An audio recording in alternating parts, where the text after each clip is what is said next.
नमस्कार दोस्तों, आपका स्वागत है माय नॉवल रूम में।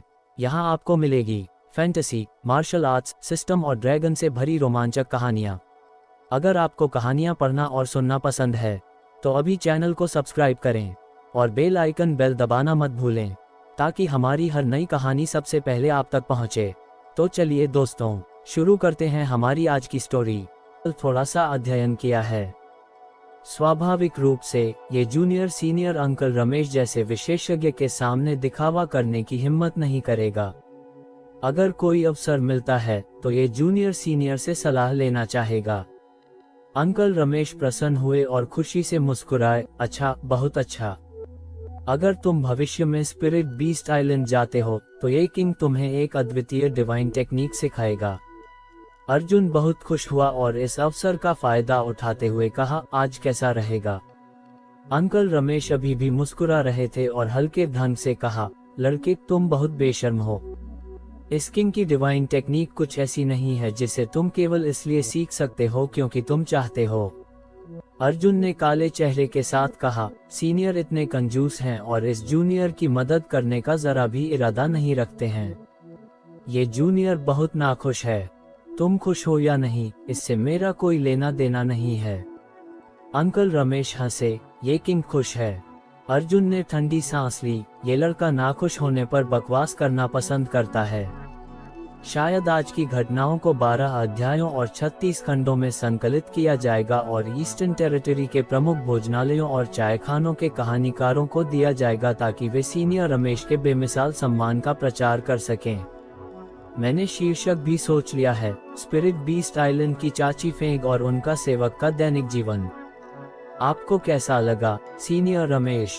अंकल रमेश गुस्से में थे। क्या तुमने अभी यह नहीं कहा था कि तुमने कुछ नहीं देखा? एक कनिष्ठ के शब्द इतने अविश्वसनीय कैसे हो सकते हैं? अर्जुन ने ठंडे और शांत ढंग से कहा, मैंने अचानक कुछ देख लिया। तुम बहुत नीच हो। अंकल रमेश स्तब्ध रह गए। अर्जुन ने आलस्य से कहा, हर कोई मजबूर होता है। चाची फेंक किनारे पर खिलखिला कर हंसी। प्रतीत होता है कि वह अत्यंत खुश थीं। अच्छा अच्छा अच्छा। अंकल रमेश स्पष्ट रूप से बोले। दांत पीसते हुए उन्होंने अर्जुन को घूर कर देखा। तुमने मुझे ये करने के लिए मजबूर किया है, इसलिए इस किंग को तुम्हें सबक सिखाना होगा। लड़के, इसे लो। जैसे ही उन्होंने बोलना समाप्त किया, उन्होंने अपना हाथ उठाया और एक प्रकाश की धारा अर्जुन की ओर उड़ गई। अर्जुन ने अपनी भौहें उठाईं, लेकिन बचने के बजाय उन्होंने प्रकाश की धारा को पकड़ने के लिए अपना हाथ बढ़ाया। जब प्रकाश की धारा उनके हाथ में आई तो वह हल्के से रुके, आंखें घुमाई और चुपचाप उस वस्तु को अपने हाथ में रख लिया। अब तुम्हें पता चला कि यह किंग कितना शक्तिशाली है। देखते हैं कि क्या तुम अभी भी बकवास करने और इस किंग की प्रतिष्ठा खराब करने की हिम्मत करते हो। अंकल रमेश ने ठंडी सांस ली। अर्जुन मुस्कुराए और उन्होंने अपनी मुट्ठी बांधकर प्रणाम किया। सीनियर रमेश की कल्टीवेशन गहन है। ये लड़का आपसे छोटा है। मुझे आशा है कि सीनियर रमेश मुझे पहले अपमान करने के लिए माफ कर देंगे। अंकल रमेश ने लापरवाही से कहा, ये किंग उदार है, मैं खुद को तुम्हारे स्तर तक क्यों गिराऊंगा? चाची फेंग ने दोनों को ठंडे ढंग से देखा। उन्होंने अपने होठों को घुमाया और कहा, तुम दोनों मजाक कर रहे हो। अंकल रमेश हंसे, मैंने बस एक कनिष्ठ को सबक सिखाया है जो स्वर्ग और पृथ्वी की विशालता नहीं जानता है। ये रमेश सब सुनता है ताकि युवा लोग बहुत अहंकारी न बने। ये रमेश सब सुनता है। चाची फेंग ने ठंडी सांस ली और अपनी सुंदर आंखों से अर्जुन को घूर कर देखा। थोड़ी देर बाद उन्होंने प्रशंसा का संकेत दिखाया। पिछली बार जब हम मिले थे तुम बस फर्स्ट ऑर्डर डाउसोस रेल्म में थे। मुझे उम्मीद नहीं थी कि कुछ ही वर्षों में तुम पहले ही एम्परर रेल्म में उन्नति कर चुके हो। इस क्वीन ने तुम्हें कमा का। चाहे कोई भी हो, इतने कम समय में फर्स्ट ऑर्डर डाउसोस रेल्म से फर्स्ट ऑर्डर एम्परर रेल्म तक एक ठोस नींव के साथ उन्नति कर पाना, बिना किसी अस्थिरता के संकेत के और शुद्ध ऊर्जा में पवित्र और समृद्ध, एक प्रतिभा ही कहा जा सकता है। सीनियर की प्रशंसा अनावश्यक है। कनिष्ठ इस कदम तक पहुंच पाया, ये भी एक संयोग था, अर्जुन ने विनम्रता से कहा। चाची फेंग ने कहा, लेकिन फर्स्ट ऑर्डर एम्परर रेल्म केवल मार्शल कला के शिखर की शुरुआत है। यदि मैं मार्शल आर्ट के पराकाष्ठा में झांकना चाहती हूँ तो मुझे और भी अधिक मेहनत करनी होगी। मैं अभिमानी और अधीर नहीं हो सकती। अर्जुन की अभिव्यक्ति गंभीर हो गई और उन्होंने तुरंत कहा, कनिष्ठ सीनियर की सलाह को याद रखेगा। हालांकि चाची फेंग ने केवल कुछ शब्द कहे थे जिनसे उन्हें कोई नुकसान नहीं हुआ, उनकी ताकत पहले ही उनके स्तर तक पहुंच चुकी थी। यदि वह वास्तव में अर्जुन को बहुत सम्मान नहीं देती तो वह उनसे बात करने की भी परवाह नहीं करती। उन्हें डर था कि वह उनसे एक शब्द भी नहीं कहेंगी। इस तरह अर्जुन को प्रोत्साहित करना और चेतावनी देना उन्हें पहले ही बहुत सम्मान दे रहा था। चाची फेंग ने धीरे से सिर हिलाया, स्पष्ट रूप से उनके रवैये से बहुत संतुष्ट थीं।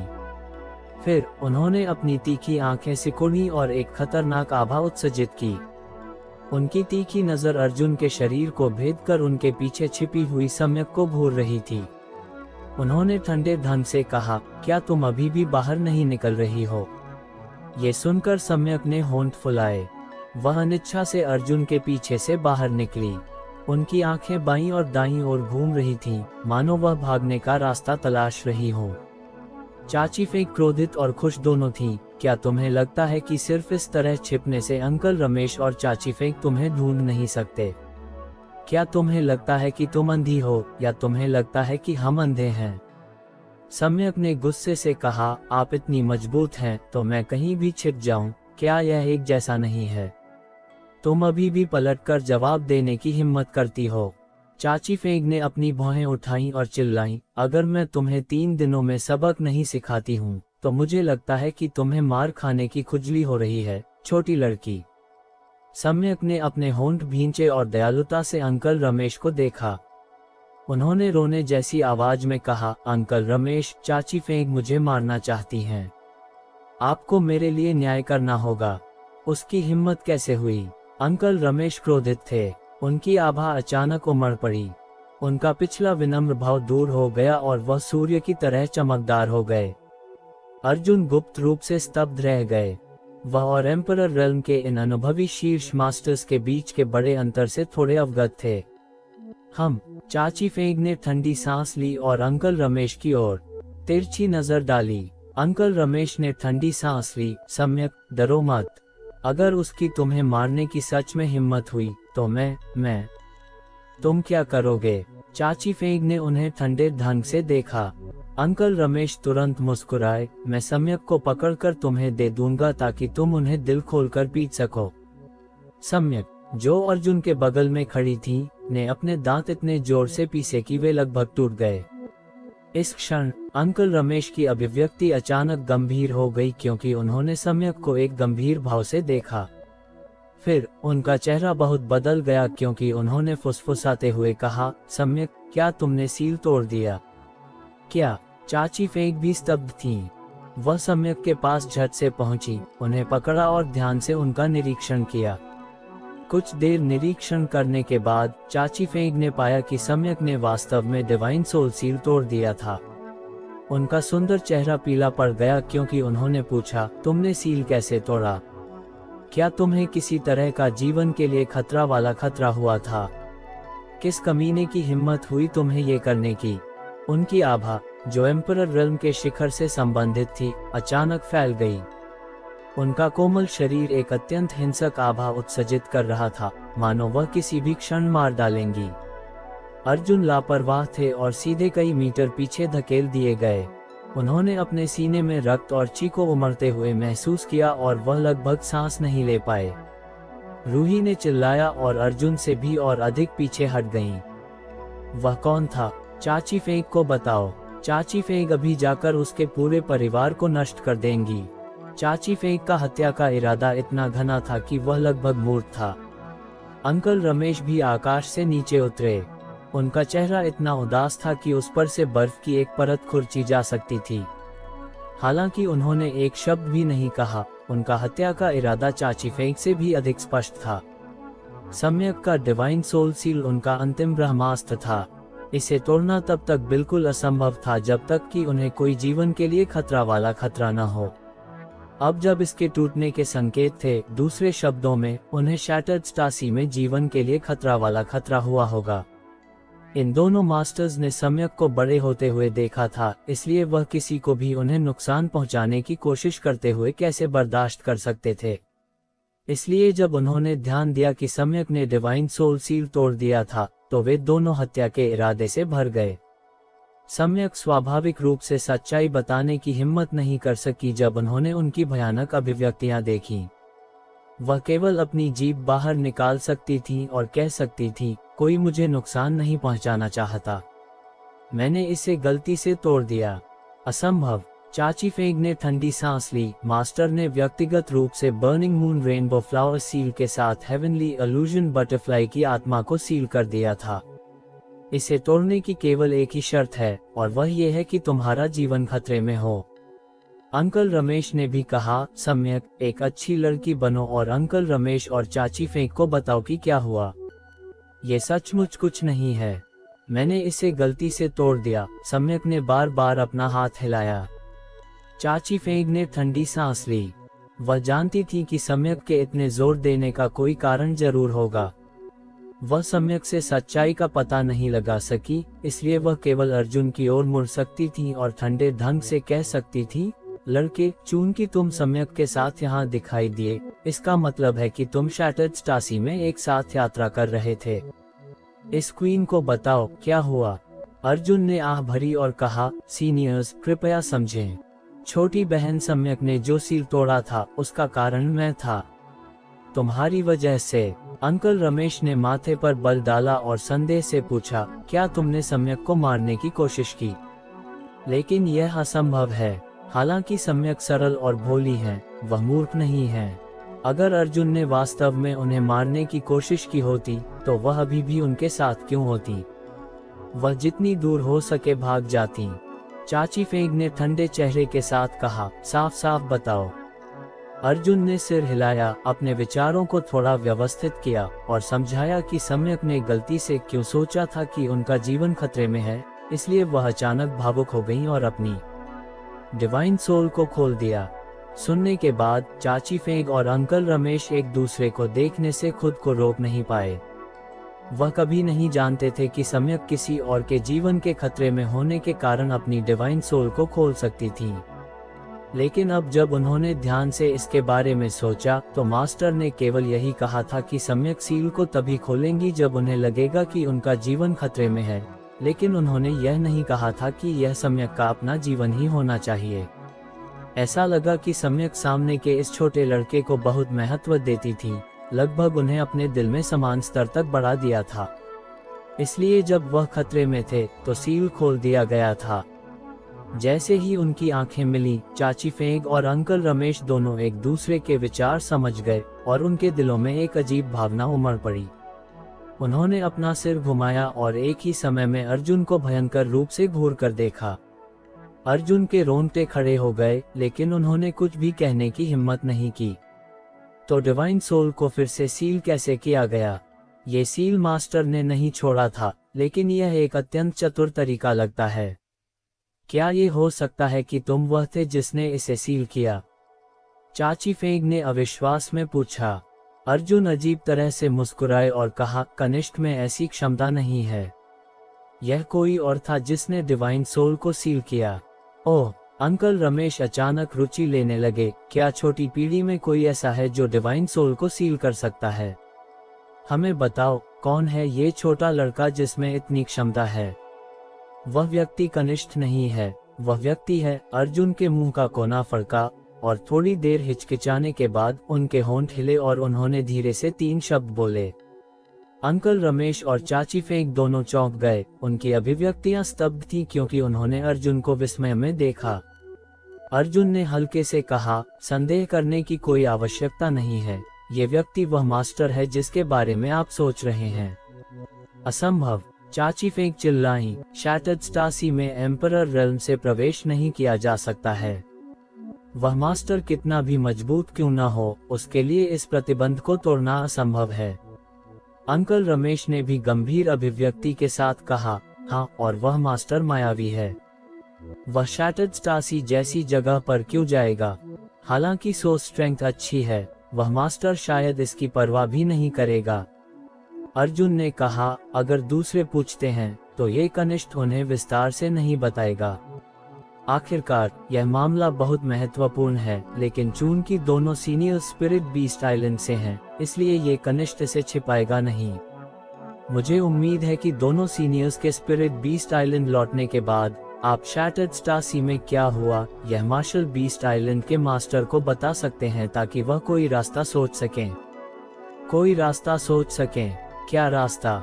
चाची फेंग ने संदेह से अर्जुन को देखा। उनके चेहरे पर एक भ्रमित अभिव्यक्ति थी। लड़के, तुम क्या कहने की कोशिश कर रहे हो? अंकल रमेश ने भी उन्हें अजीब तरह से देखा। इसके बाद सम्यक और रूही ने केवल अर्जुन के होठों को लगातार हिलते हुए देखा, क्योंकि उन्होंने गंभीर अभिव्यक्ति के साथ अंकल रमेश और चाची फेंक को एक संदेश भेजा। एम्परर रेल्म के इन दो शीर्ष मास्टर्स ने अर्जुन के शब्द सुनने के बाद उन्होंने हिंसक रूप से प्रतिक्रिया व्यक्त की। सदमा, विस्मय, आश्चर्य, भय, गंभीरता, श्रद्धा, पछतावा, सभी प्रकार की अभिव्यक्तियां उनके चेहरों पर झिलमिला उठी। समय समय पर अंकल रमेश और चाची फेंग उन्हें टोकते और एक सवाल पूछते, और अर्जुन एक एक करके उनका जवाब देते। वे क्या बात कर रहे हैं? सम्यक ने रूही से चुपचाप पूछा। रूही ने सिर हिलाया, ये दर्शाता हुआ कि वह भी नहीं जानती थी। सम्यक ने कहा, वास्तव में मैं बहुत उत्सुक हूँ। क्या तुम जानती हो कि मेरे बेहोश होने के बाद शैटर्ड स्टार सी में क्या हुआ? रूही ने अभी भी सिर हिलाया और फुसफुसाते हुए कहा, मैं लगभग तुम्हारे साथ ही बेहोश हो गई थी। जब मैं उठी तो मैं पहले ही यहाँ थी। दोनों छोटी लड़कियों ने एक दूसरे को देखा और अचानक एक दूसरे के लिए सहानुभूति की एक सूक्ष्म भावना महसूस की। थोड़ी देर बाद अंकल रमेश ने गंभीर रूप से कहा, मैं विश्वास नहीं कर सकता कि ऐसी बात हुई। चाची फेंग की भी एक गंभीर अभिव्यक्ति थी और उन्होंने कहा, यह मामला वास्तव में मास्टर को बताने की आवश्यकता है। उस मास्टर धर्मेश्वर की स्थिति आशावादी नहीं है। मुझे डर है कि भविष्य में उनका समय अच्छा नहीं रहेगा। अर्जुन ने आह भरी। सीनियर धर्मेश्वर कुछ समय पहले चले गए, लेकिन उन्होंने यह नहीं बताया कि वह कहाँ जा रहे थे। ये सबसे अच्छा होगा यदि मार्शल बीस्ट मास्टर उन्हें ढूंढ सकें। सीनियर धर्मेश्वर दुनिया के लिए अपने जीवन का बलिदान करने को तैयार हैं और यह कनिष्ठ उनका बहुत सम्मान करता है। मैं उन्हें भविष्य में पीड़ित होते हुए नहीं देख सकता। चाची फेंग ने गंभीर रूप से कहा, चिंता मत करो, मेरे मास्टर निश्चित रूप से हाथ पर हाथ धरकर नहीं बैठेंगे। स्पिरिट आइलैंड लौटने के बाद मैं इस मामले की विस्तार से रिपोर्ट करूंगी। अर्जुन बहुत खुश हुए। उन्होंने कहा, सीनियर, धन्यवाद। मार्शल बीस्ट की मदद से उन्हें धर्मेश्वर को ढूंढने में सक्षम होना चाहिए। शायद उनके पास धर्मेश्वर की वर्तमान अजीब स्थिति को हल करने का कोई रास्ता होगा। मुझे सचमुच उम्मीद नहीं थी कि शैटर्ड स्टार सी में ऐसी विचित्र बात होगी। कोई आश्चर्य नहीं कि चौथे टेरिटरी में एलीट कल्टिवेटर को बिना किसी चेतावनी के अचानक शैटर्ड स्टार सी से बाहर निकाल दिया गया। यहाँ आने से पहले मास्टर ने कहा था कि शैटर्ड स्टार सी में कुछ जरूर हुआ होगा। मुझे नहीं लगा था कि यह इतना बड़ा बदलाव होगा। अंकल रमेश ने आह भरी। सौभाग्य से वे सभी सुरक्षित और स्वस्थ हैं। अगर वे सब शैटर्ड स्टार सी में बदलाव के कारण मर जाते, जैसे ही चाची फेंक बोली, वह कांप उठी और जारी रखने की हिम्मत नहीं की। उन्होंने विषय बदल दिया और चमकदार आंखों से अर्जुन को देखा।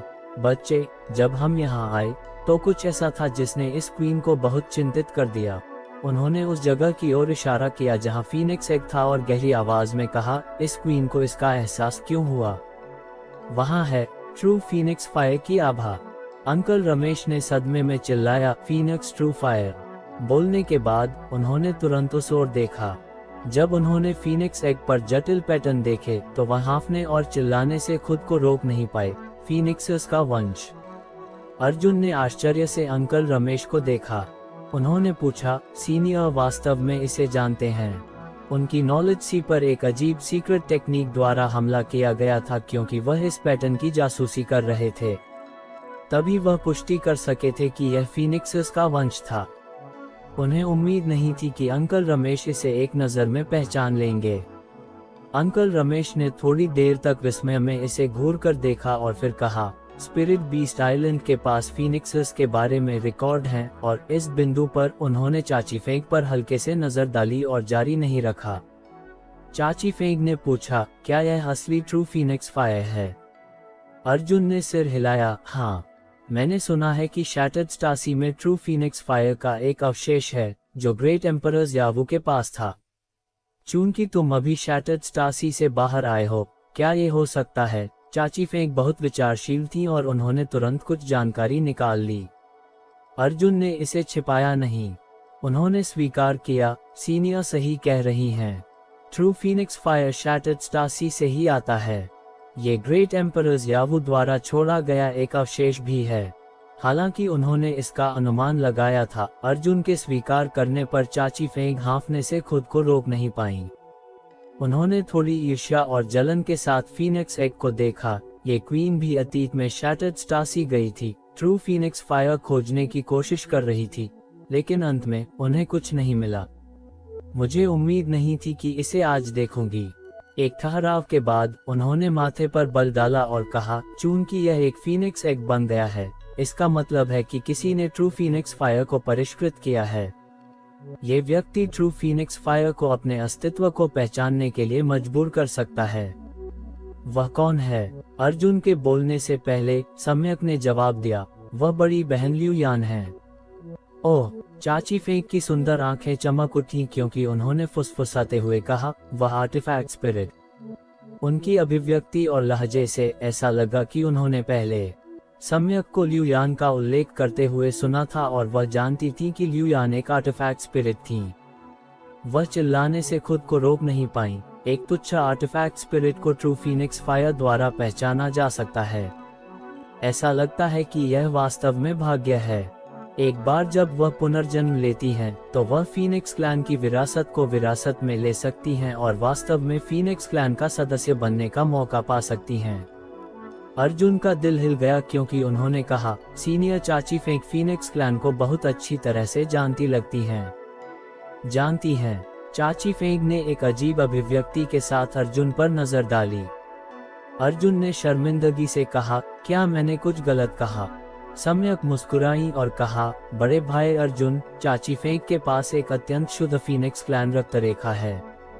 इस दुनिया में असली फीनिक्स क्लैन सदस्यों को छोड़कर कोई भी फीनिक्स क्लैन को उनसे बेहतर नहीं जानता। क्या? अर्जुन चौंक गए। सीनियर चाची फेंग के पास फीनिक्स क्लैन रक्त रेखा है। ये पहली बार था जब उन्होंने ऐसी किसी बात के बारे में सुना था, लेकिन ध्यान से सोचने के बाद चाची फेंग के नाम में फीनिक्स शब्द था और उनकी झुलसाने वाली शक्ति फायर फीनिक्स के साथ बहुत संगत थी और वह स्पिरिट बीस्ट आइलैंड जैसी जगह से आई थी। अर्जुन बहुत खुश हुए और जल्दी से कहा, सीनियर, चूंकि आपके पास फीनिक्स क्लैन रक्त रेखा है, क्या मैं पूछ सकता हूँ कि मेरी दोस्त अपने एग से कब टूटकर पुनर्जन्म ले पाएगी? चाची फेंग ने माथे पर बल डाला और कहा, कहना मुश्किल है, लेकिन मैं जानना चाहती हूँ, अगर यह क्वीन यहाँ नहीं आती तो तुम क्या करते?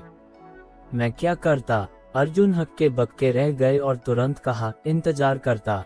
इंतजार? चाची फेंग ने अर्जुन को एक अजीब अभिव्यक्ति के साथ देखा। यहाँ 1.5 साल तक इंतजार करते?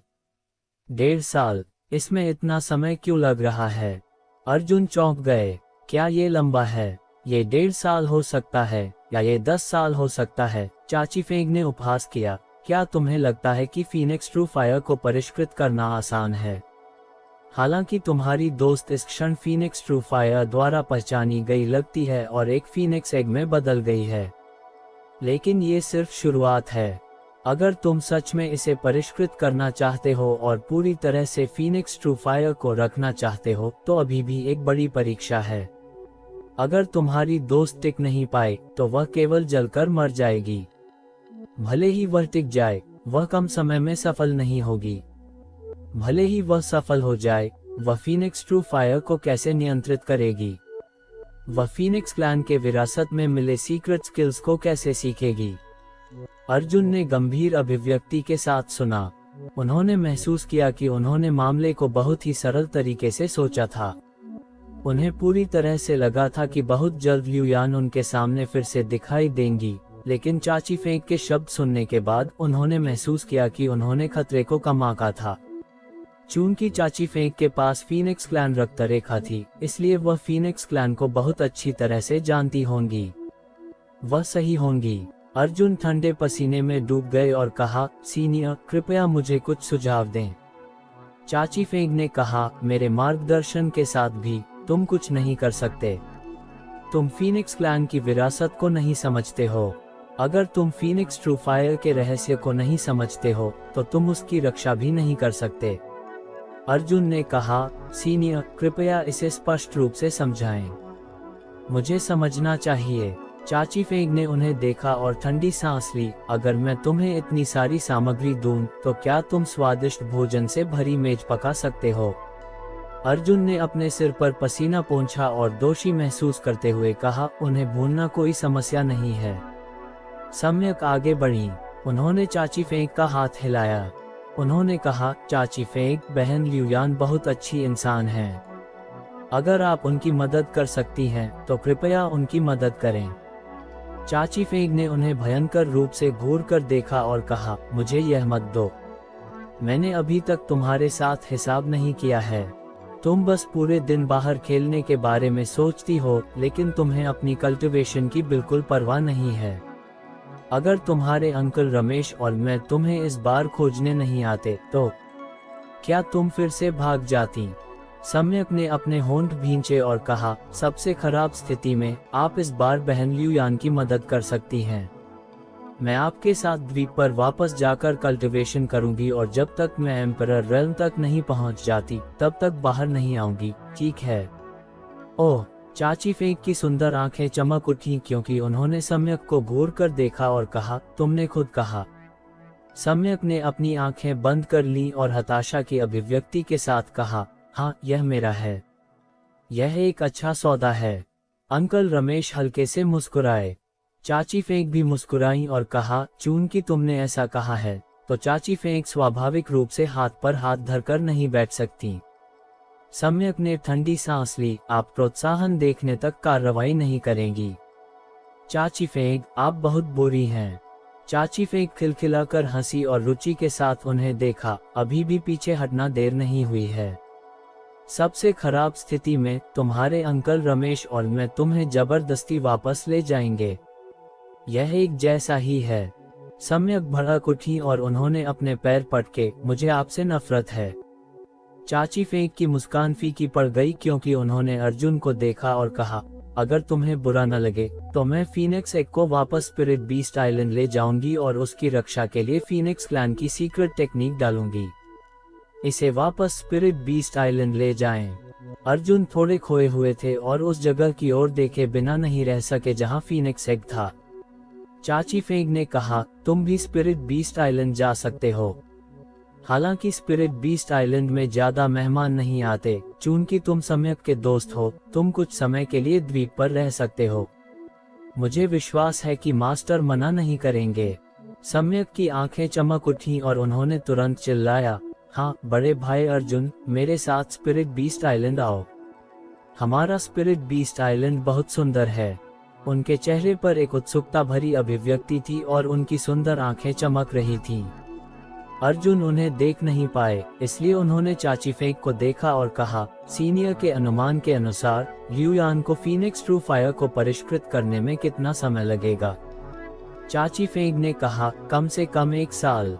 किंवदंती है कि ग्रेट एम्परर्स ऑफ यानवू को फीनिक्स ट्रू फायर को परिष्कृत करने में 5 महीने लगे थे।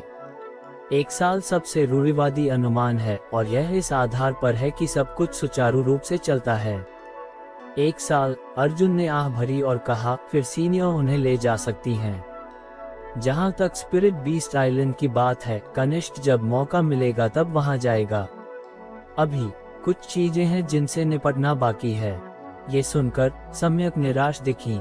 चाची फेंग ने सिर हिलाया और कहा, चिंता मत करो, चूंकि इस क्वीन ने तुम्हारी रक्षा करने का वादा किया है, तो मैं स्वाभाविक रूप से कुछ भी नहीं छिपाऊंगी। ये क्वीन भी देखना चाहती है कि जब एक artifact spirit phoenix true fire को परिष्कृत करेगा तो क्या जादुई बदलाव होंगे। अपने शब्दों के अंत में वह उत्सुक और उत्साहित दिखी। उनकी सुंदर आंखें एक अत्यंत खतरनाक प्रकाश उत्सर्जित कर रही थीं। जैसे ही वह बोली, उन्होंने अपना हाथ बढ़ाया और सीधे दूरी में फीनिक्स एग को अपनी ओर खींच लिया, उसे अपनी एम्परर ची में लपेट लिया। मानो कुछ महसूस हो रहा हो, फीनिक्स एग पर अजीब पैटर्न ऐसे रेंगने लगे जैसे वे जीवित हों। अस्पष्ट रूप से फीनिक्स एग से एक बहुत ही धीमी रोने की आवाज आई। Purple mountain city eastern territory के हजारों शहरों में एक अगोचर शहर था। ये पर्पल माउंटेन डेजर्ट के पास स्थित था। कठोर वातावरण और बंजर भूमि के कारण ये शहर बहुत समृद्ध नहीं था। इसका अस्तित्व पर्पल माउंटेन डेजर्ट में प्रवेश करने वाले कई कल्टिवेटर के लिए सिर्फ एक ट्रांजिट पॉइंट था। कई कल्टिवेटर अनुभव के लिए पर्पल माउंटेन डेजर्ट में प्रवेश करना पसंद करते थे, इसलिए पर्पल माउंटेन सिटी स्वाभाविक रूप से उनके लिए आराम करने का सबसे अच्छी जगह थी। शहर में कल्टिवेटर की समग्र शक्ति बहुत अधिक नहीं थी, लेकिन ये कम भी नहीं थी। यह अतीत में मेपलवुड सिटी से मजबूत थी। उनमें से अधिकांश सेंट किंग्स थे। हालांकि कोई एम्परर रेल्म नहीं था, फिर भी कई डाउसोस रेल्म कल्टिवेटर थे। अर्जुन और रूही पर्पल माउंटेन डेजर्ट से पूरे रास्ते आए थे। वे यात्रा से थके हुए थे, इसलिए उन्होंने लापरवाही से रहने के लिए एक इन ढूंढा। वह फीनिक्स एग जिसमें ल्यूयान बदल गई थी, चाची फेंग और अंकल रमेश द्वारा ले जाया गया था। अर्जुन को ल्यूयान की सुरक्षा के बारे में चिंता नहीं थी। चाची फेंग और अंकल रमेश दोनों स्टार बाउंड्री में प्रसिद्ध मास्टर्स थे और वे मार्शल बीस्ट के अधीनस्थ भी थे। सम्यक के साथ उनके संबंध के साथ अर्जुन को विश्वास था कि चाची फेंग निश्चित रूप से ल्यूयान की अच्छी देखभाल करेंगी और उन्हें नुकसान नहीं पहुंचाएंगी। अर्जुन को केवल ये चिंता थी कि ल्यूयान का फीनिक्स ट्रू फायर को परिष्कृत करना सुचारू रूप से नहीं चलेगा। हालांकि वह अब छोटे के ठिकाने का पता लगाने की जल्दी में थे, इसलिए उनके पास ल्यूयान के साथ रहने का समय नहीं था। अन्यथा वह निश्चित रूप से स्पिरिट बीस्ट आइलैंड एक साथ जाते और वहां एक साल तक रहते। ये पहली बार था जब रूही अर्जुन के साथ दुनिया का अनुभव करने के लिए बाहर निकली थी। अतीत में अर्जुन जहां भी जाते थे, उन्हें हमेशा स्मॉल सील्ड वर्ल्ड में ठीक से रखा जाता था और एकांत में कल्टिवेशन करती थी। लेकिन अब रूही के पास थर्ड ऑर्डर डाउसोस रेल्म में एक मजबूत कल्टिवेशन थी, इसलिए उनके पास खुद की रक्षा करने के लिए पर्याप्त ताकत थी। कल्टिवेशन बंद दरवाजों के पीछे एक काट बनाने जैसा नहीं था। अर्जुन, जो पूरे रास्ते कांटों से गुजरे थे, को इसकी गहरी समझ थी। इसलिए उन्होंने फायदे और नुकसान का वजन किया। इसलिए वह रूही को अपने साथ लाए। इस तरह ज़ैंग फैमिली की छोटी लड़की स्टार बाउंड्री के स्थानीय रीति रिवाजों को और अधिक देख सकती थी, जो निश्चित रूप से उनके भविष्य के विकास के लिए फायदेमंद होगा। रूही स्वाभाविक रूप से बहुत खुश थी। वह पूरे रास्ते ऊंचे मनोबल में थी। उनका छोटा चेहरा शर्मा रहा था, जैसे पिंजरे से आजाद हुई चिड़िया। देखिए, सब कुछ नया है। पिछले कुछ दिनों में अर्जुन ने अपने सभी कल्टिवेशन अनुभव रूही को दे दिए थे। हालांकि यह छोटी लड़की आमतौर पर काफी भोली थी, कल्टिवेशन में उनकी प्रतिभा ने अर्जुन को अवाक छोड़ दिया था।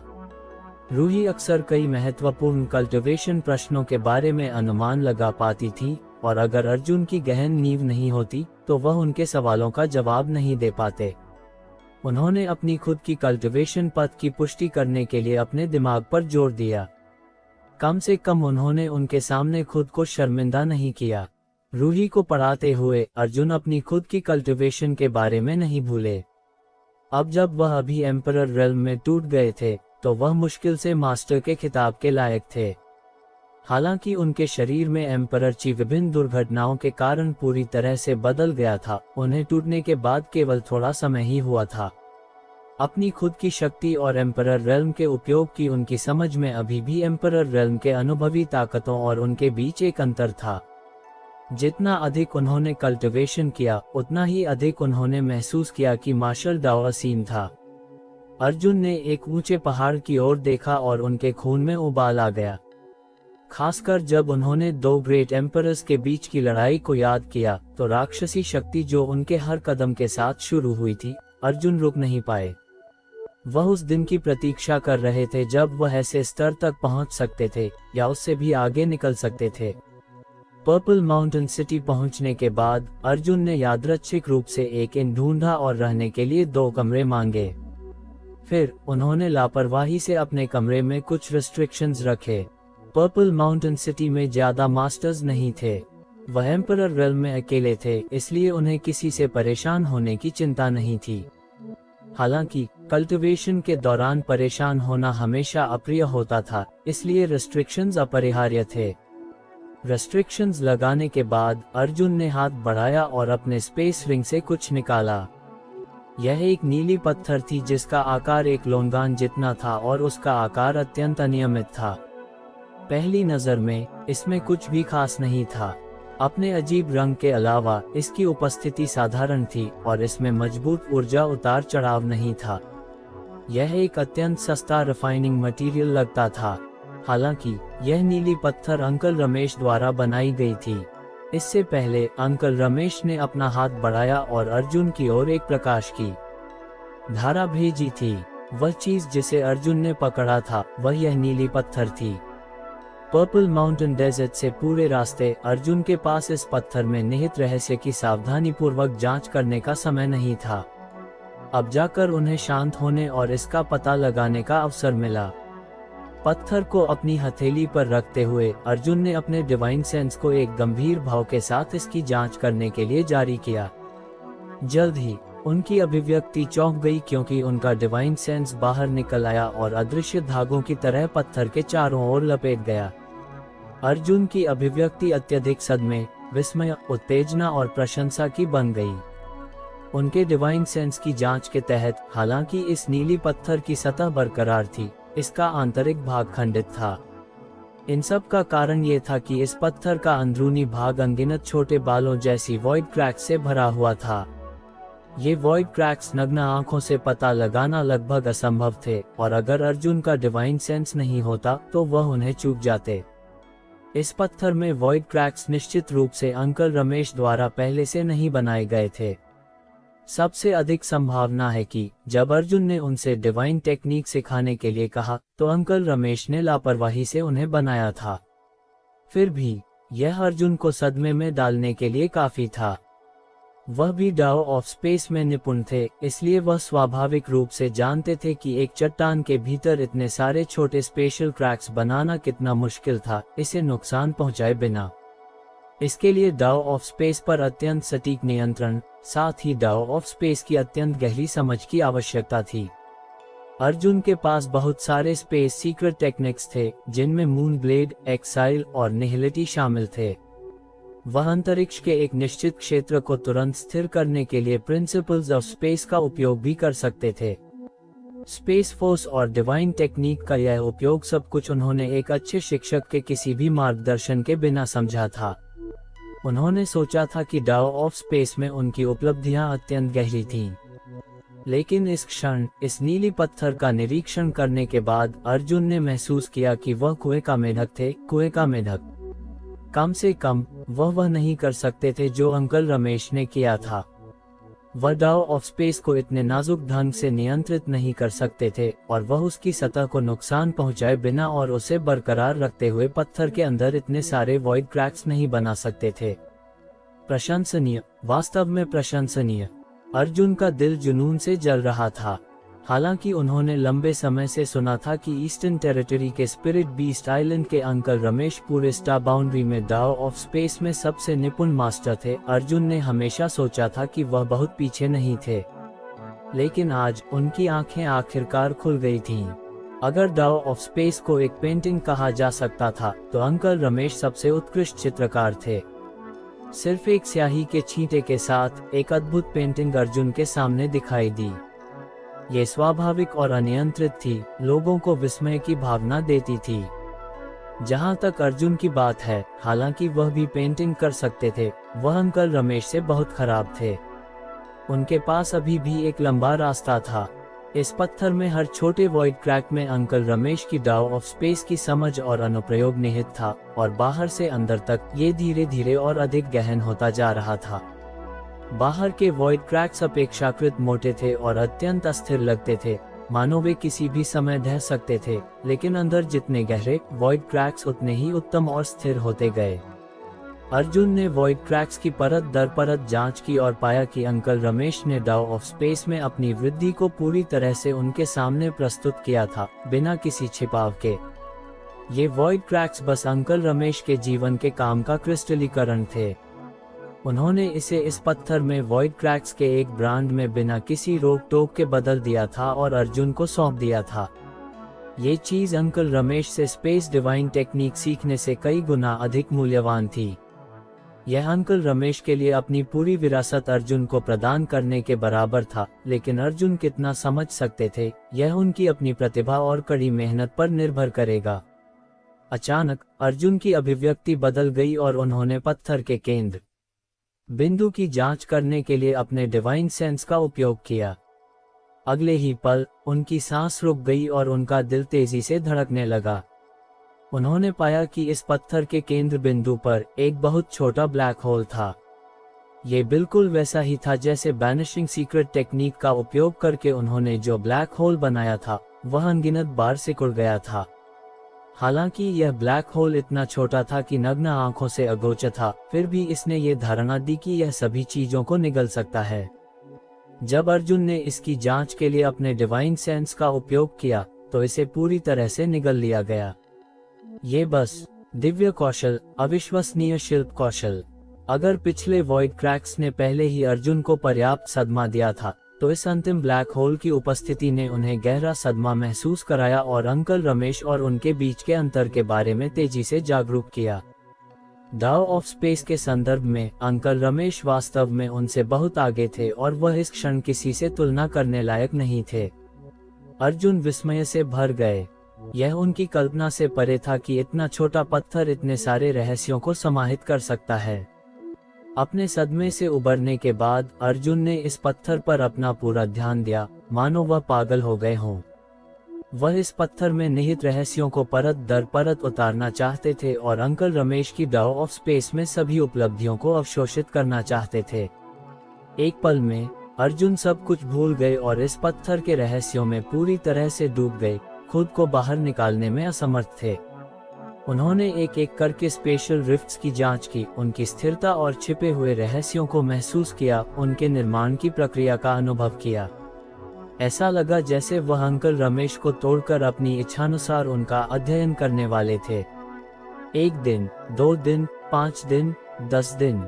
जैसे ही अर्जुन ने इस पत्थर का अध्ययन किया, डाउ ऑफ स्पेस में अंकल रमेश की वृद्धि अर्जुन के सामने स्पष्ट रूप से प्रदर्शित होती दिखाई दी, जिससे उन्हें डाउ ऑफ स्पेस में अंकल रमेश के क्रमिक विकास की प्रक्रिया का अनुभव करने की अनुमति मिली, मानो वह पानी में मछली हो। शुरुआत में अर्जुन अभी भी डाउ ऑफ स्पेस में अंकल रमेश की उपलब्धियों को समझ रहे थे और उनकी उत्कृष्ट तकनीकों को सीख रहे थे, लेकिन जैसे जैसे समय बीतता गया, अर्जुन अब दूसरे लोगों की चीजें सीखने से संतुष्ट नहीं थे। वह पहले वॉइड क्रैक्स की अंकल रमेश की उपलब्धियों और समझ को समझेंगे, फिर उन्हें उलट देंगे और उन्हें अपनी पूंजी में बदलने की कोशिश करेंगे। अर्जुन खाना पीना और सोना भूल गए, खुद को पूरी तरह से भूल गए। हालांकि उनकी ताकत नहीं बढ़ी और उनकी आंखें गहरी धसी हुई और रक्तहीन हो गईं, जिससे वह एक पागल व्यक्ति की तरह दिखने लगे। उनकी आंखें अत्यंत उज्ज्वल थीं और उनकी आत्मा अत्यंत उत्साहित थी। इस समय के दौरान डाउ ऑफ स्पेस में उनकी वृद्धि पिछले 10 या यहाँ तक कि 20 वर्षों में उन्होंने जो हासिल किया था, उससे अधिक थी। उन्होंने स्पष्ट रूप से महसूस किया कि उन्होंने डाउ ऑफ स्पेस के रास्ते पर एक बड़ा कदम आगे बढ़ाया था। अंतरिक्ष के डाउ में प्रगति। अर्जुन के मन में हार न मानने की भावना शेष थी, जिसने उन्हें दिन रात उस नीले पत्थर का अध्ययन करने के लिए मजबूर किया, बाकी सब कुछ पूरी तरह से भुलाकर। शुरुआत में बगल के कमरे में रहने वाली रूही समय समय पर मिलने आती थी और जानना चाहती थी कि अर्जुन पर्पल माउंटेन सिटी कब छोड़ेंगे, लेकिन जैसे जैसे समय बीता, उन्होंने पाया कि अर्जुन प्रकट नहीं हुए हैं। उन्होंने अनुमान लगाया कि अर्जुन एकांत साधना में होंगे, इसलिए उन्होंने उन्हें परेशान करने की हिम्मत नहीं की। वह सराय में खाली बैठी थी, इसलिए जब वह उब जाती तो सराय छोड़कर शहर में घूमने निकल जाती। अब जब वह थर्ड ऑर्डर डाउ सोर्स रेल्म में थी, उनकी कल्टिवेशन कम नहीं थी। हालांकि पर्पल माउंटेन सिटी में कुछ कल्टिवेटर ऐसे थे जिनकी शक्ति उनके बराबर थी, पर उन्हें बिल्कुल भी डर नहीं था। इस घूमने के दौरान उन्हें तुरंत एक नई चीज मिली। एक बार हिम्मत करके कोशिश करने के बाद वह तुरंत इसकी दीवानी हो गईं। जिस दौरान अर्जुन पत्थर का अध्ययन करने के लिए एकांत में थे, वह हर दिन एक निश्चित स्थान पर जाती और सराय लौटने से पहले लंबे समय तक वहीं रहती। समय तेजी से बीतता गया और 1 महीना गुजर गया। एक निश्चित क्षण में अर्जुन ने गहरी सांस ली, शांत भाव से अपना सिर उठाया और अपनी दैवीय चेतना को पत्थर से वापस खींच लिया। उनकी दोनों आंखें लाल थीं, जैसे उन्होंने अपनी सारी ऊर्जा समाप्त कर दी हो और अपनी मानसिक शक्ति को अति उपयोग कर लिया हो। लेकिन अर्जुन की आंखें अब भी सितारों की तरह चमकदार थीं। 1 महीने के लगातार अध्ययन के बाद अर्जुन आखिरकार पत्थर में समाये सभी रहस्यों को समझ गए। उन्होंने अपनी आंखों से अंकल रमेश की वृद्धि को देखा और इससे उन्हें बहुत कुछ सीखने को मिला। डाओ ऑफ स्पेस में अपनी उपलब्धियों के मामले में उन्होंने एक बड़ा कदम आगे बढ़ाया। उन्हें अब जाकर एहसास हुआ कि उन्होंने पहले जिन विभिन्न स्पेस सीक्रेट टेक्निक्स को समझा था, वे पूर्ण नहीं थीं। उनमें सुधार की अभी भी बहुत गुंजाइश थी। इससे अर्जुन बहुत खुश हुए। यदि वह इसमें सुधार कर सकते थे, तो इसका मतलब था कि उनकी स्पेस सीक्रेट टेक्निक्स की शक्ति को और बढ़ाया जा सकता था, जिसकी उन्हें इस समय ठीक जरूरत थी। एम्परर रेल्म में उन्नति के बाद भविष्य में उन्हें जिन दुश्मनों का सामना करना पड़ेगा, वे निश्चित रूप से और अधिक मजबूत होंगे। डाओ ऑफ स्पेस हमेशा से उनका एक तुरुप का पत्ता रहा है और इसने कई स्थितियों में महत्वपूर्ण भूमिका निभाई है। एक तेज धमाके की आवाज हुई। उनके हाथ में रखा नीला पत्थर अचानक बिखर गया। वह पाउडर में बदल गया और रेत के एक पूल की तरह अर्जुन की उंगलियों से नीचे फिसल गया। ये पत्थर अनगिनत वॉइड क्रैक्स और एक ब्लैक होल से भरा हुआ था। अर्जुन अपने शोध के दौरान लगातार अपनी दैवीय चेतना जारी करके इसकी जांच कर रहे थे, इसलिए अब तक टिके रहना ही इसकी सीमा थी। सौभाग्य से अर्जुन ने अंकल रमेश द्वारा पत्थर में छोड़े गए सभी सार को आत्मसात कर लिया था, इसलिए अगर यह इस समय टूट भी गया तो उन्हें ज्यादा अफसोस नहीं हुआ। अचानक अर्जुन ने अपना माथा थपथपाया और फुसफुसाए, ओह नहीं। उन्हें अभी याद आया कि वह डाओ ऑफ स्पेस में बहुत ज्यादा लीन हो गए थे। यही वह कारण था जिसकी वजह से वह यहाँ आए थे। उन्होंने तुरंत अपनी दैवीय चेतना को जारी किया और रूही को अपने साथ पर्पल माउंटेन सिटी छोड़ने के लिए कहना चाहा। लेकिन उन्हें अगले कमरे में किसी के होने की उम्मीद नहीं थी। मेज पर अभी भी एक कप चाय रखा था। उसमें से अभी भी भाप उठ रही थी। अर्जुन का रूप पल भर में चमका। उन्होंने शून्य को चीर दिया और सीधे बगल के कमरे में आ गए। उन्होंने चाय का तापमान जानने के लिए हाथ बढ़ाया और खुद से बुदबुदाए, उसे गए हुए चाय के आधे कप से भी कम समय हुआ होगा। ये छोटी लड़की कहाँ चली गई? वह 1 महीने से एकांत में थे, इसलिए रूही का बाहर घूमने जाना सामान्य था। लेकिन चूंकि उन्हें यकीन था कि वह खतरे में नहीं है, अर्जुन ज्यादा चिंतित नहीं हुए। उन्होंने अपनी दैवीय चेतना जारी की और एक पल में पूरे पर्पल माउंटेन सिटी को घेर लिया। जल्द ही अर्जुन ने शहर में एक ऊंचे चबूतरे पर रूही का रूप पाया और वह एक बेहद जोरदार रूप था। अर्जुन के चेहरे पर अजीब सा भाव आ गया।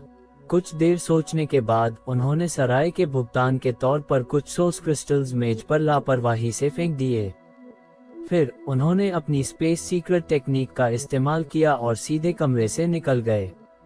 अगले ही पल अर्जुन का रूप पर्पल माउंटेन सिटी में राइजिंग ड्रैगन अरेना नामक एक अखाड़े के पास प्रकट हुआ।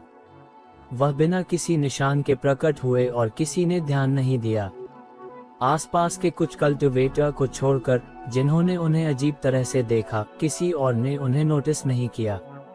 यहाँ तक कि जिन कुछ कल्टिवेटर ने उन्हें देखा भी, उनके चेहरे पर बस एक हैरान करने वाला भाव आया और वे तुरंत दूर देखने लगे। इस अखाड़े का निर्माण बहुत मजबूत था। यह एक बाधा प्रकाश पर्दे से घिरा हुआ था, जिससे अखाड़े में मुकाबला करने वाले कल्टिवेटर दिल खोलकर लड़ सकते थे। ऐसे अखाड़े कई शहरों में मौजूद थे। जब मार्शल आर्टिस्ट साधना करते थे तो वे कृतज्ञता और दुश्मनी का कर्ज चुकाने के लिए तैयार रहते थे। वे आगे बढ़ने के लिए दृढ़ थे। स्वाभाविक रूप से कई संघर्ष होते थे। यदि कोई संघर्ष जंगल में होता तो ये स्वाभाविक रूप से एक भयंकर लड़ाई होती। विजेता राजा होता था और हारने वाला गलत होता था। लेकिन शहर जैसी जगह पर कोई भी किसी की जान अपनी मर्जी से नहीं ले सकता था, सिवाय इसके कि वह एक बेहद अराजक शहर हो। हर शहर के अपने नियम होते थे। जैसा कि कहा जाता है, नियमों के बिना कोई व्यवस्था नहीं होगी। हालांकि पर्पल माउंटेन सिटी रेगिस्तान के किनारे पर स्थित था, लेकिन ये भी कोई अपवाद नहीं था। शहर में संघर्ष करने वाला कोई कल्टिवेटर जीवन और मृत्यु का समझौता करने और मरने तक मुकाबला करने के लिए अखाड़े में जा सकता था। यहाँ तक कि अगर कोई दुश्मनी नहीं थी, तब भी वे मुकाबला करने के लिए अखाड़े में जा सकते थे। धीरे धीरे अखाड़े का अस्तित्व कई कल्टिवेटर के लिए समय बिताने की जगह बन गया। अखाड़े में कल्टिवेटर दूसरों के साथ दिल खोलकर मुकाबला कर सकते थे और अपनी युद्ध क्षमता में सुधार कर सकते थे। जो कल्टिवेटर अखाड़े में मुकाबला नहीं करते थे, वे भी आसपास की सीटों से लड़ाई देख सकते थे और उससे सीख सकते थे। जब अर्जुन पहुंचे तो राइजिंग ड्रैगन अरेना के पास की सीटें भरी हुई थीं। इतना ही नहीं, कई कल्टिवेटर ऐसे थे जिनके पास बैठने की जगह नहीं थी। उन्होंने अपने अपने गुप्त खजाने बुलाए और शून्य में खड़े होकर अखाड़े को देख रहे थे। यहाँ कम से कम हजारों लोग जमा थे और वे सभी अखाड़े में मुकाबला कर रहे दो कल्टिवेटर को उत्सुक नजरों से घूर रहे थे। समय समय पर वे प्रशंसा में चिल्लाते थे और जब खतरनाक क्षण होते थे तो वे आश्चर्य से चिल्लाते थे। किसी साधारण कल्टिवेटर की लड़ाई इतने लोगों को देखने के लिए आकर्षित नहीं कर सकती थी। केवल अत्यधिक प्रतिष्ठित और प्रसिद्ध कल्टिवेटर की लड़ाइयां ही हजारों लोगों की दिलचस्पी को आकर्षित करती थीं। इस समय अखाड़े में लड़ रहे दो लोगों में से एक रूही थी। हालांकि रूही उस कोमल और कमजोर छवि से अलग थी जो वह आमतौर पर अर्जुन के सामने दिखाती थीं। अब उन्होंने एक तंग सूट पहना हुआ था जिसने उनके अच्छी तरह से विकसित वक्रों को दर्शाया था। उनके बाल एक पोनीटेल में बंधे थे, जिससे वह बेहद सक्षम और अनुभवी दिख रही थीं। उनकी आभा भी बेहद भयंकर थी, जैसे एक खूंखार जानवर को पिंजरे से बाहर छोड़ दिया गया हो। उनका पूरा शरीर एक दुर्भावनापूर्ण आभा से भरा हुआ था, जिसके कारण लोगों को डर से कांपना पड़ रहा था। उनका विरोधी एक मध्यम आयु वर्ग का व्यक्ति था जिसकी कल्टिवेशन भी थर्ड ऑर्डर डाओसोस रेल्म की थी। वह किसी प्रकार की गुप्त तकनीक का अभ्यास करता था, लेकिन उसका पूरा शरीर खून के रंग की रोशनी से ढका हुआ था। उसकी आभा भी असाधारण थी।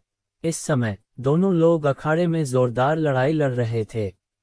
जब उनकी सोचची टकराई तो एक गड़गड़ाहट की आवाज आई और अखाड़े पर बाधा तेजी से चमक उठी। यांग परिवार की यह लड़की वास्तव में अखाड़े में आई थी। अगर अर्जुन ने इसे अपनी आंखों से नहीं देखा होता तो उन्हें विश्वास नहीं होता। उन्हें इतनी हिम्मत कहां से मिली? वह आमतौर पर अजनबियों से बात करते समय शर्मा जाती थीं, तो उन्हें इस जगह पर आने और आकर्षण का केंद्र बनने की हिम्मत कैसे हुई? इसके अलावा उनकी आभा सामान्य से पूरी तरह से अलग थी, जिसने अर्जुन को बहुत चिंतित कर दिया।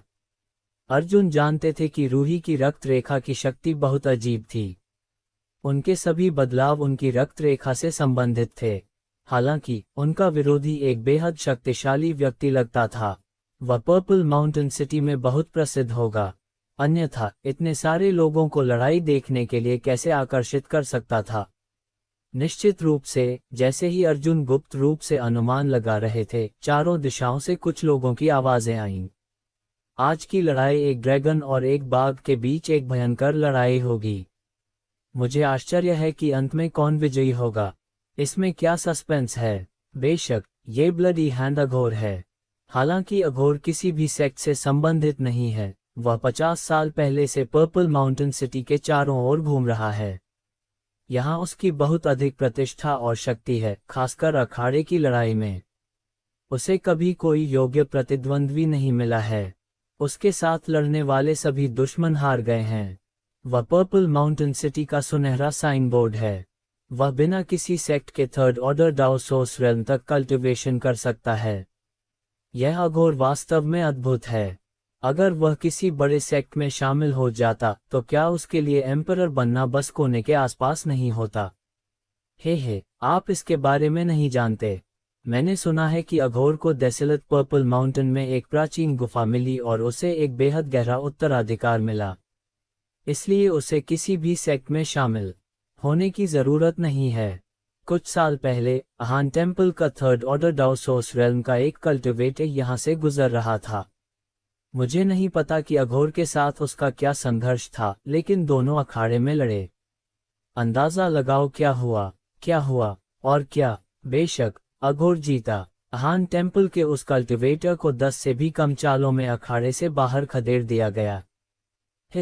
अघोर इतना मजबूत है कि अहान टेम्पल का एक शिष्य भी उसका मुकाबला नहीं कर सका। अहान टेम्पल पूर्वी क्षेत्र के शीर्ष सेक्ट में से एक था, जिसका दर्जा सरीन सोल पैलेस के बाद दूसरे स्थान पर था, इसलिए उससे आने वाले कल्टिवेटर निश्चित रूप से काफी मजबूत थे। थर्ड ऑर्डर डाउसोस रेल्म कल्टिवेशन वाले एक कुलीन शिष्य का तो कहना ही क्या। बेशक वह कुछ साल पहले अहान टेम्पल के एक कुलीन शिष्य को हराने में सक्षम था, और कुछ वर्षों के बाद उसकी ताकत में फिर से सुधार हुआ लगता है। उसके लिए एक छोटी लड़की को हराना मुश्किल नहीं है। अन्यथा आपको क्या लगता है कि आज इतने सारे लोग क्यों देखने आए? हर कोई अघोर की प्रसिद्धि के कारण यहाँ है। छोटी लड़की, एक और व्यक्ति ने ठंडे तरीके से कहा। ये दोस्त वास्तव में दिलचस्प है।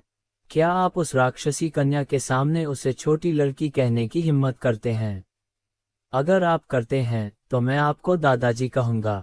खांसते हुए अघोर को बहुत महत्व देने वाला कल्टिवेटर जोर से खांसा और लगभग आंसू बहा दिए। राक्षसी कन्या। उस आदमी ने वक्ता की ओर देखा और भ्रमित होकर पूछा, क्या यह महिला भी बहुत प्रसिद्ध व्यक्ति है? तीसरे व्यक्ति ने उसकी ओर देखा और कहा, दोस्त, तुम पर्पल माउंटेन सिटी में सिर्फ कुछ दिनों से हो, है ना? उस आदमी ने हंसते हुए कहा, मैं सिर्फ 3 दिनों से यहाँ हूँ। मैंने सुना है कि पर्पल माउंटेन डेजर्ट में बहुत सारे अवसर हैं, इसलिए मैं अपनी किस्मत आजमाने आया हूँ। मैं बस इस भव्य आयोजन के लिए सही समय पर आया हूँ, इसलिए मैं मज़ा देखने आया हूँ। 3 दिन, कोई आश्चर्य नहीं कि तुम नहीं जानते। तीसरे व्यक्ति ने थोड़ा सिर हिलाया और कहा, अखाड़े में महिला भी सरल नहीं है, लेकिन हर कोई उसे राक्षसी कन्या कहता है। मैं उसका असली नाम नहीं जानता। क्या वह बहुत मजबूत है? मजबूत से ज्यादा, तीसरे व्यक्ति ने ताना मारा। वह अजय है। 20 दिन पहले वह अचानक इस अखाड़े में दिखाई दी। केवल 3 चालों से उसने उसी स्तर के एक कल्टिवेटर को इतना मारा कि उसने 3 लीटर खून थूक दिया और बेहोश हो गया। उसकी चालें बेहद साफ हैं। क्या ये कुचलना नहीं है? सही कहा, ये कुचलना ही है। यह एक ही स्तर के 2 कल्टिवेटर के बीच की लड़ाई थी, लेकिन विजेता का फैसला 3 चालों के भीतर हो गया था। ये वास्तव में एक तरफा लड़ाई थी। उसके बाद हर दिन ये लड़की लड़ने के लिए राइजिंग ड्रैगन अरेना में आती थी। उसके कोई भी विरोधी एक कप चाय के समय से ज्यादा देर तक नहीं टिक पाए। उसकी आभा तेज और भयंकर थी, इसलिए हर कोई उसे राक्षसी कन्या कहने लगा। मुझे नहीं पता था कि यह लड़की इतनी शक्तिशाली थी। उस व्यक्ति की आंखें चमक उठीं जब उसने विस्मय से कहा और बड़ी दिलचस्पी से अखाड़े की ओर देखा। राक्षसी कन्या वास्तव में शक्तिशाली है, लेकिन अघोर भी कमजोर नहीं है। मुझे अब भी लगता है कि अघोर जीतेगा। पहले बोलने वाला व्यक्ति आश्वस्त नहीं था। तीसरे व्यक्ति ने ताना मारा, अघोर वास्तव में शक्तिशाली है। उसकी एक ठोस नींव है और प्रचुर ओरिजिन पावर है, लेकिन वह निश्चित रूप से राक्षसी कन्या का मुकाबला नहीं कर सकता। आप ऐसा क्यों कहते हैं? सही कहा मेरे दोस्त, तुम बहुत ज्यादा अनुमान लगा रहे हो। अखाड़े में स्थिति को देखो। ये स्पष्ट है कि राक्षसी कन्या को अघोर द्वारा दबाया जा रहा है। अघोर उस लड़की से कम खूंखार नहीं है। तीसरे व्यक्ति ने खाली समय में अखाड़े की ओर देखा और शांत तरीके से कहा, मेरे पास ये कहने के अपने कारण हैं। आप क्या सोचते हैं, दोस्त? हमें बताइए। अघोर की ताकत अपनी चरम सीमा पर पहुंच चुकी है। जब तक वह एम्परर रेल्म को भेद नहीं सकता, वह अपने जीवन के बाकी हिस्सों के लिए अपनी ताकत में सुधार नहीं कर पाएगा। हालांकि राक्षसी कन्या अलग थी। उसने पहले शायद ही कभी दूसरों के साथ लड़ाई की हो, और उसने कभी भी अपनी शक्तिशाली ताकत का इस्तेमाल नहीं किया था। वह राइजिंग ड्रैगन अरेना पर हर लड़ाई के साथ बढ़ रही थी। 20 दिन पहले की तुलना में वह सिर्फ थोड़ा ही नहीं, बल्कि बहुत ज्यादा शक्तिशाली थी। मुझे आश्चर्य है कि क्या आप लोगों ने उसके और अघोर के बीच की लड़ाई पर ध्यान दिया है। शुरुआत में वह नुकसान में थी, लेकिन अब वह वापस लड़ने का मौका ढूंढ रही है। अगर मैं गलत नहीं हूं, तो वह इस लड़ाई में तेजी से बढ़ रही है। मुझे डर है कि ज्यादा देर नहीं लगेगी जब वह अघोर को पीछे छोड़ देगी और उसे राइजिंग ड्रैगन अरेना से बाहर खदेड़ देगी। इस व्यक्ति की बात सुनने के बाद अन्य दो लोगों ने सिर हिलाया। अन्य दो ने इसके बारे में ध्यान से सोचा और पाया कि वास्तव में ऐसा ही था। वे उसकी प्रशंसा किए बिना नहीं रह सके और एक साथ कहा, दोस्त, तुम सही हो। ऐसा लगता है कि अघोर उसका मुकाबला नहीं कर सकता। लेकिन ये लड़की कहाँ से आए? वह 20 साल की लगती है। क्या उसने अपनी युवा उपस्थिति बनाए रखने के लिए कोई गुप्त तकनीक का अभ्यास किया? इस लड़की में एक भयंकर आभा है, लेकिन उसमें अभी भी बचकानापन है। वह स्पष्ट रूप से अभी भी जवान है। दोस्त, तुम राक्षसी कन्या को बहुत अच्छी तरह से जानते होगे। क्या तुमने उसका अध्ययन किया है? उस व्यक्ति के मुंह का कोना फड़क उठा जब उसने धीरे धीरे कहा, हाँ, क्योंकि उसका पहला प्रतिद्वंद्वी मैं था। अन्य दो लोगों ने आश्चर्य से उसकी ओर देखा। उन्हें उम्मीद नहीं थी कि वह वही कल्टिवेटर था जिसे राक्षसी कन्या ने 3 चालों में पीटकर खून की उल्टी करवा दी थी और बेहोश कर दिया था। एक पल के लिए यह अजीब था। दर्शक दीर्घाओं में कई लोग इस राक्षसी कन्या के बारे में बात कर रहे थे और जानना चाहते थे कि वह किस सेक्ट से आई थी। हालांकि उसकी चालें इतनी अजीब और अप्रत्याशित थीं कि कोई भी अंदाजा नहीं लगा सकता था कि वह कहां से थी। इससे भी ज्यादा, उसके पास किसी भी आर्टिफैक्ट का उपयोग करने का कोई निशान नहीं था, इसलिए स्वाभाविक रूप से उसके पहचान का अनुमान लगाना असंभव था। अर्जुन का भाव उदासीन था जब वह अखाड़े को घूर रहे थे। उनका मूड कुछ अजीब था। वह और पर्पल माउंटेन सिटी के सभी कल्टिवेटर उससे डरते थे। रूही के बारे में उनका प्रभाव ऐसा नहीं था। वह अखाड़े में मौजूद छोटी लड़की से पूरी तरह से अलग व्यक्ति थी। उन्हें अचानक महसूस हुआ कि उन्होंने पिछले कुछ वर्षों से एक निष्क्रिय भयंकर जानवर को पाला है। वह आमतौर पर पिंजरे में बहुत आज्ञाकारी होता है, लेकिन एक बार जब उसे छोड़ दिया जाता है, तो वह खूनी तूफान मचा देता है। अखाड़े में लड़ाई पूरे जोरों पर थी। रूही ने अपनी पहली लड़ाई में जिस कल्टिवेटर को 3 चालों में पीटा था, उसकी कल्टिवेशन उच्च नहीं हो सकती, लेकिन उसकी नज़र बहुत अच्छी थी। शायद उसने पिछले 20 दिनों से अपमान सहा था और रूही का अध्ययन कर रहा था, इसलिए वह रूही की भयानक वृद्धि को स्पष्ट रूप से देख सकता था। अघोर और रूही ने शुरुआत में ऊपरी हाथ होने से लेकर बराबरी के मुकाबले में और फिर नुकसान में जाने तक की यात्रा की। हमले और बचाव में बदलाव बेहद स्पष्ट था। उनमें से किसी ने भी अपने आर्टिफैक्ट का इस्तेमाल नहीं किया। रूही के पास अपना आर्टिफैक्ट नहीं था, केवल एक करीबी पिंक क्लाउड्स फीनिक्स रोब थी। हालांकि उन्होंने इस एम्परर आर्टिफैक्ट की रक्षा शक्ति को इस समय सक्रिय नहीं किया था। अघोर पर्पल माउंटेन सिटी में एक प्रसिद्ध हस्ती था। अगर एक छोटी लड़की अपने आर्टिफैक्ट का इस्तेमाल नहीं करती थी, तो वह इसे बाहर निकालने में शर्मिंदा होगा, भले ही वह चाहता हो। विभिन्न गुप्त तकनीकें अखाड़े में टकरा गईं। ऊर्जा इतनी तीव्र थी कि प्रकाश पर्दे से लगातार लहरें निकल रही थीं। अघोर के स्थिर और लगातार हमलों की तुलना में रूही की शैली फुर्तीली और सुंदर थी। ऐसा लगता था कि उनके पास एक बेहद गहरी लड़ने की प्रवृत्ति थी। अर्जुन ने उन सभी प्रकार की गुप्त तकनीकों को कभी नहीं देखा था और न ही सुना था जिनका उन्होंने इस्तेमाल किया था। उन्हें नहीं पता था कि उन्होंने उन्हें कब और कहां सीखा। अघोर के शरीर पर खून के रंग की रोशनी लगातार हिल रही थी और धीरे धीरे मंद हो रही थी, यहाँ तक कि उनकी आभा भी घट बढ़ रही थी। एक मजबूत प्रतिद्वंद्वी। अघोर का दिल कांप उठा। हालांकि उसने लंबे समय से सुना था कि जिस छोटी लड़की ने पर्पल माउंटेन सिटी में कल्टिवेटर को 20 दिनों में पीड़ा दी थी, वह काफी मजबूत थी। अघोर ने तब तक नहीं जाना कि उसने उसे कम समझा था जब तक कि उसने वास्तव में उससे लड़ाई नहीं की। विशेष रूप से लड़ाई में उसके प्रतिद्वंद्वी की वृद्धि ने उसे अंदर तक झकझोर दिया था। वह इतने कम समय में पूरी तरह से नुकसान में होने से लेकर लड़ाई पर नियंत्रण रखने तक पहुंच गई थी। उसे डर था कि वह थोड़ी देर में वास्तव में जीत जाएगी। ये देखकर कि उसके शरीर पर खून के रंग की रोशनी पूरी तरह से बुझने वाली थी, अघोर ने दांत पीसे और एक कदम पीछे हट गया। अपनी हथेली को पलटते हुए उसके हाथ में अचानक एक बाघ के सिर वाला युद्ध हथौड़ा दिखाई दिया। उसने धीमी आवाज में चिल्लाया, छोटी लड़की, अपने आर्टिफैक्ट का इस्तेमाल करो। अगर तुम अब अपने आर्टिफैक्ट का इस्तेमाल नहीं करती हो तो तुम्हें मौका नहीं मिलेगा। उसके चेहरे पर एक दृढ़ रूप था। जाहिर है वह मौत से लड़ने जा रहा था। हालांकि रूही के साथ उसकी कोई दुश्मनी नहीं थी, वह हमेशा पर्पल माउंटेन सिटी के आसपास लड़ता रहा था। वह हमेशा बहुत प्रसिद्ध रहा था और उसे एम्परर रेल्म के नीचे सबसे मजबूत व्यक्ति के रूप में जाना जाता था। अगर उसे आज एक छोटी लड़की ने हरा दिया तो वह भविष्य में यहाँ कैसे रह पाएगा। वह केवल अपने सबसे शक्तिशाली तुरुप के पत्ते, अपने एकमात्र तुरुप के पत्ते का उपयोग कर सकता था।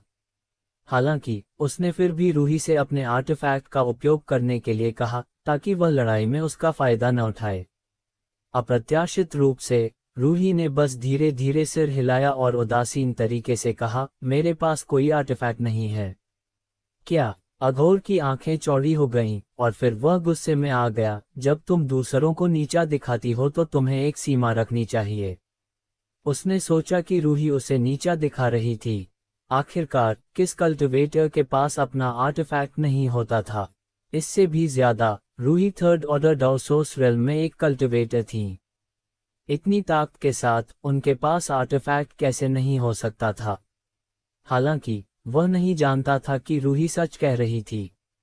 यांग परिवार की इस छोटी लड़की की ताकत बहुत तेजी से सुधरी थी। हालांकि अर्जुन उन्हें एक आर्टिफैक्ट खोजने में मदद करना चाहते थे, आर्टिफैक्ट का ग्रेड उनकी कल्टिवेशन की गति को बनाए रखने के लिए बहुत कम था। अगर ग्रेड बहुत ज्यादा होता तो वह उसे परिष्कृत नहीं कर पाती। इससे भी ज्यादा, रूही हमेशा स्मॉल सील्ड वर्ल्ड में कल्टिवेशन कर रही थी, इसलिए उन्हें आर्टिफैक्ट का उपयोग करने की जरूरत नहीं थी। नतीजतन उन्होंने सिर से पैर तक केवल पिंक क्लाउड्स फीनिक्स रोब पहनी थी। लेकिन अघोर के विचार में यह एक अपमान था। वह स्पष्ट रूप से उसके साथ नंगे हाथों से लड़ना चाहती थी। गुस्से में अघोर ने गुस्से से चिल्लाया, यह मत कहना कि मैंने तुम्हें मौका नहीं दिया। चूंकि तुम इतनी अभिमानी हो तो मुझे असभ्य होने के लिए दोष मत देना। रूही ने अपने लाल होठों को सिकोड़ लिया और एक शब्द भी नहीं कहा। वह अपना बचाव नहीं करना चाहती थी। वह बस गंभीर दिख रही थी, जैसे वह किसी भी समय पूरी ताकत से जाने के लिए तैयार थी। एक दहाड़ के साथ अघोर का पूरा शरीर अचानक सूज गया, एक गोल मोटे व्यक्ति में बदल गया। फिर उसने अपनी सारी सोर्स एनर्जी को सक्रिय कर दिया और पागलपन से उसे बाघ के सिर वाले युद्ध हथौड़े में डाल दिया। बाघ की दहाड़ ने पूरे दर्शकों को हिला दिया, जैसे कि जंगल का राजा जंगल से बाहर निकल आया हो, अपने क्षेत्र की मौत तक रक्षा करने के दृढ़ संकल्प के साथ। अपने आर्टिफैक्ट को सक्रिय करो, अघोर ने फिर से चिल्लाया, जबकि अपने आर्टिफैक्ट की शक्ति को प्रेरित कर रहा था। रूही ने धीरे धीरे सिर हिलाया। तुमने खुद मांगा है। अघोर गुस्से में था। अघोर गुस्से से उड़ गया। उसका मोटा शरीर अचानक सिकुड़ गया क्योंकि उसने अपनी सारी ताकत बाघ के सिर वाले युद्ध हथौड़े में डाल दी। एक पल में आसमान में हवा और बादल जमा हो गए। अखाड़े के ऊपर एक चमकदार रोशनी फूट पड़ी क्योंकि एक सजीव विशाल बाघ अचानक बाहर निकला, दुनिया को नष्ट करने वाली गति के साथ रूही पर सीधे झपट पड़ा। रूही ने इस चाल की क्रूरता को देखा होगा। उसका चेहरा गंभीर हो गया और उसने अपनी 10 उंगलियों को इंगित किया, उन्हें फिंगर सॉर्ड्स में बदल दिया। फिंगर सॉर्ड्स ने लगातार सिजलिंग आवाजें निकाली क्योंकि उन्होंने राक्षसी गति का सामना किया। Hong Hong Hong. अखाड़े में विस्फोटों की आवाजें जारी रहीं और चकाचौंध करने वाली रोशनी फूट पड़ी, जिससे किसी के लिए भी अखाड़े में क्या हो रहा था ये देखना असंभव हो गया। वे बस इतना जानते थे कि यह लड़ाई जीवन और मृत्यु के बिंदु पर पहुंच गई थी। विशाल ऊर्जा के प्रभाव ने अखाड़े के प्रकाश पर्दे को पूरी तरह से विकृत कर दिया। दर्शक दीर्घाओं में हर कोई चिल्लाया, अघोर के दुनिया को नष्ट करने वाले हमले से भयभीत हो गया। साथ ही वे गुप्त रूप से ये देखने के लिए उत्सुक थे कि राक्षसी कन्या इस चाल से कैसे निपटेगी, या क्या वह उससे राख में बदल जाएगी। आंखों के जोड़े चौड़े हो गए जब उन्होंने अखाड़े की ओर देखा। काफी देर बाद भयानक ऊर्जा धीरे धीरे बिखर गई और रोशनी कम हो गई। अखाड़े का दृश्य सबकी आंखों में छप गया। अघोर अकेला क्यों है? राक्षसी कन्या कहाँ है? वह कहाँ चली गई? क्या वह कहीं छिपी हुई है? अघोर पर एक चुपके से हमला करने की तैयारी कर रही है। अखाड़ा इतना छोटा है, वह कैसे छिप सकती है? देखो, जमीन पर कपड़ों के टुकड़े हैं। वे कपड़े हैं जो राक्षसी कन्या ने पहले पहने थे। राक्षसी कन्या मर चुकी है। वह टुकड़ों में टूट। अगर आपको कहानी पसंद आई हो तो लाइक, थम्स अप का चिन्ह, शेयर और सब्सक्राइब बेल करना मत भूलें। मिलते हैं अगली कहानी में, यहीं माय नॉवल रूम पर 1।